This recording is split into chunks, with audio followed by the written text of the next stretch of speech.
James Gunn is now the co-CEO of DC Studios and one of the architects of the DC Universe, but long before taking on this role, or directing the Guardians of the Galaxy films, he was celebrated in the low and mid-budget horror sphere.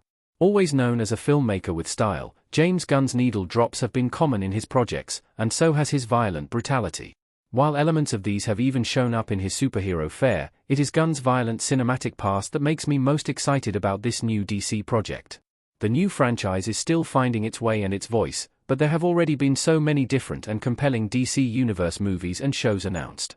From Superman to Sergeant Rock, the new studio is working to create a filmmaker-friendly universe that will be able to contain diverse tones and stories of all kinds. One of the most unique among these was not announced as part of the original slate, but it has since become a priority for the studio, and I am so excited to see how it turns out. James Gunn's horror movie history is often overlooked in comparison to his superhero films. The filmmaker first worked as a writer and director in the horror sphere. James Gunn is working to develop the greatest heroes in cinema, but before making his much higher-grossing superhero films, the director cut his teeth on the horror genre. He began by writing for low-budget films like Tromeo and Juliet before working on films like the horror-adjacent children's movie, Scooby-Doo, and Dawn of the Dead. Following this work, he made his feature directorial debut with Slither, a disturbing horror comedy that featured many performers he has continued to work with to this day. While the box office for films like Guardians 3 is another realm entirely from the success he enjoyed in horror, these projects clearly show that Gunn's interests are not only in comics. The filmmaker has shown skill at integrating horrific elements into his superhero fare, with some truly disturbing images making their way into the Guardians movies, and even into the Suicide Squad. Finding these tonal balances is an impressive feat, and speaks well to DC Studios' next big horror film. James Gunn's comments about the DC Universe's Clayface movie make it even more exciting. The director is excited to be involved in another horror project.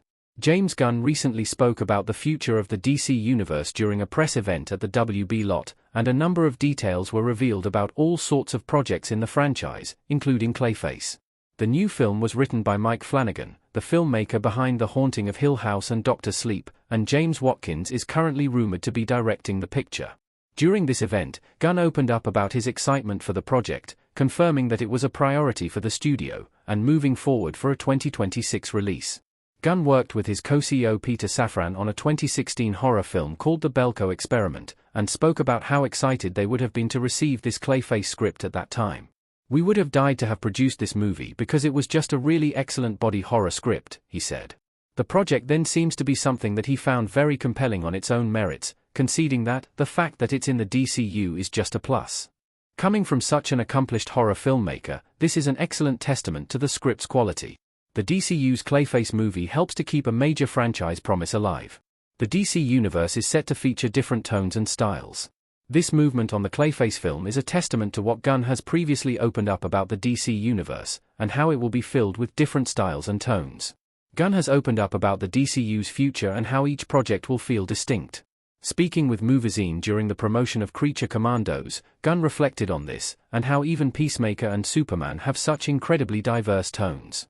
The director gave a great deal of detail concerning his outlook, and it speaks well to his excitement and passion for the universe. It is exciting to see that the studio is moving forward so soon with a movie that seems so strange and different.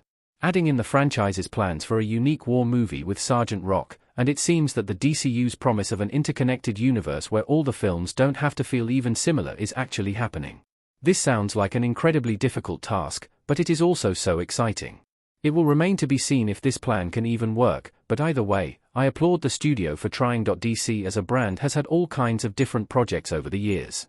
Films like Joker have been incredibly distinct from movies like Shazam, and yet both have worked in their own ways. However, these weren't set in the same universe. What remains to be seen is how a body horror movie like Clayface might fit in alongside other distinct tones in the same continuity. Either way, with James Gunn's horror background, and all the resources of Warner Brothers at their disposal, I can't wait to see the shape that the DCU finds in the forthcoming years.